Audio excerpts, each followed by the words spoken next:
My name's Travis Stone, and if you've always wanted to make the Buster Sword from Final Fantasy for your cosplay or Halloween costume, I'm going to show you how. List of materials: duct tape, a knife, scissors, large straight edge ruler, 2 cans of gray spray paint, at least 5 paint sticks, a small saw, a life, an electric drill with 1-inch hole saw, a file, a pen, a paint marker, a strong adhesive, 1/2-inch strips of leather and leather glue, tape measure, 1-inch PVC cross joint, 2 PVC T-joints, a PVC L-joint, PVC cap and PVC plug, PVC cutter, PVC primer, PVC glue, at least 10 feet of 1-inch PVC pipe, and finally, cardboard. Minimum 2 42 by 6.5 inch pieces, plus some 40-inch slices, and some extra slices, and some extra cardboard. Too much extra cardboard. Where did I even get all this cardboard? So we're going to begin by cutting 2 37-inch PVC pipes and 1 35-inch PVC pipe. We will also cut some smaller pieces of PVC. These are the measurements of the base of our sword. So, now that we've completed our base, we now have to glue it together. I will be using a purple PVC primer and some regular PVC cement. So if it wasn't already apparent by my attire, it's really cold outside. While the glue doesn't really recommend it to be less than like 40 degrees Fahrenheit, you really do not want to do this inside because the fumes can be really nauseating, and I'm not going to force my roommates to go through that with me. When applying glue to the PVC, you're going to want to follow the instructions on your glue. For me, the instructions were to apply primer to the inside of the connector, the outside of the pipe, and then the inside of the connector. Then I had to apply glue to the outside of the pipe, the inside of the connector, and then the outside of the pipe again, and then put them together with a quarter turn. You then need to apply pressure to keep the pipes in.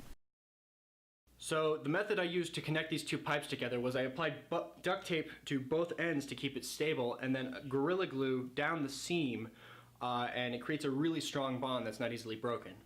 The next step is to saw into the front of the base to create the indents so that we can attach the tip. You might have to saw them several times and file them to make the indents wide enough. After making the indents, align the painter sticks as diagrammed. Make sure the bottom stick is in the top indent and then apply Gorilla Glue to secure them to the pipes.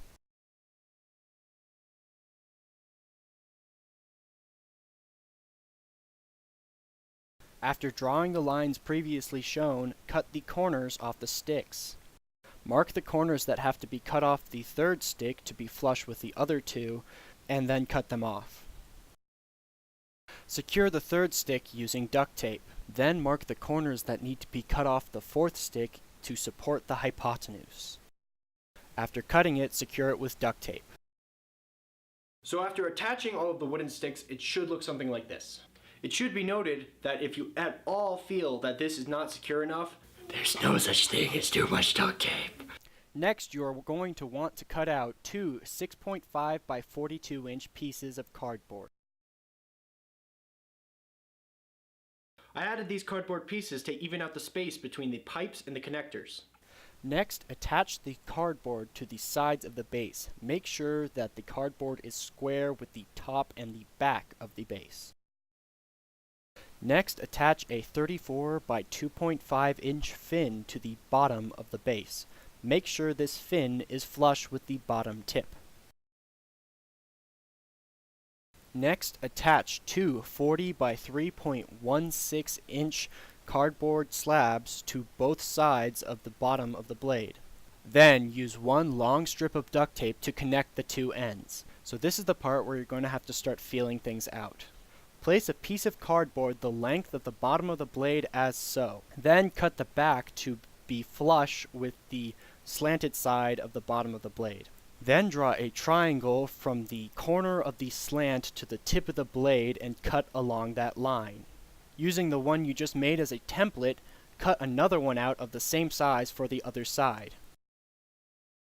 After securing the smaller triangle loosely to the base, Use the same technique as before to align the larger triangle with the side of the blade and the smaller triangle. Next, secure all the seams fully with duct tape. It should be noted that these triangles cannot be one solid piece or the edges will not fit together. You are once again going to have to feel it out on this one. Secure some cardboard 6 inches from where the blade narrows. Then, cut the cardboard to fit the top of the blade. You should cut the cardboard to be a little less than flush with the sides of the blade. Next, measure different parts of the end of the blade to make sure that they are all the same width. Then, attach a length of cardboard the appropriate size and secure it with duct tape. This was a mistake I previously mentioned.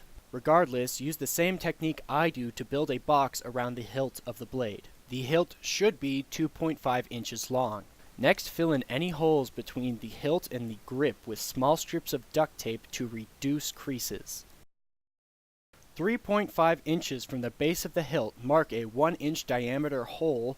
1 inch away from that, mark another 1-inch diameter hole.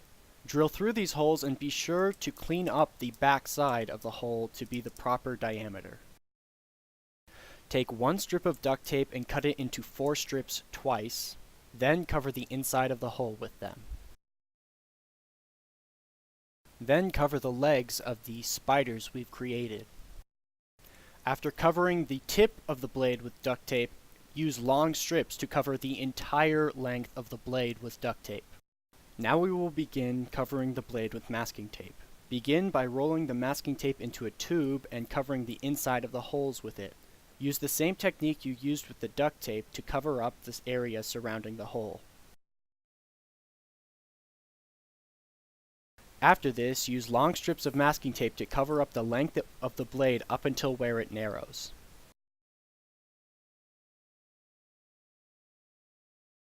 Next, use the technique shown in the video to wrap the tip in masking tape. The reason we are covering the blade with masking tape is because it is easier to paint on and looks better.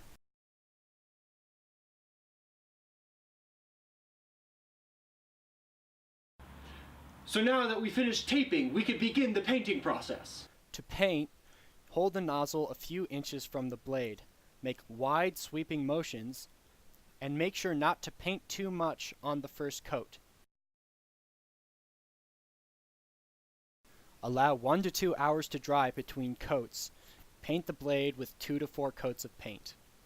Allow at least 2 hours to dry before flipping the blade. Due to an error with my video camera, I had to reshoot this scene with a scale mock-up of the bottom of the blade. To wrap the hilt, apply the leather glue to one side of the leather strip and to the PVC hilt of the blade. After the glue becomes tacky, begin wrapping the leather strip around the hilt. At the ends, make sure to overlap the strips so that it holds better. After attaching the strips, wrap them in some sort of flexible material and bind it tightly so that the glue hardens well. Any flexible material will work for this part. I used a trash bag in this example, but I used a bike tire in the original wrapping. After being bound for the whole night, this is what it should look like when you unbind it. This last part is purely optional. You can choose to decorate the base of the blade to make it look like it's plated with gold or silver. I based my design on what the decorations of the actual sword look like, but I kinda did my own thing at the same time. You can really just do whatever you want here. So if you follow my instructions correctly, your final product should look something like this. I hope you enjoyed making your sword. I'm Travis Stone. See you later.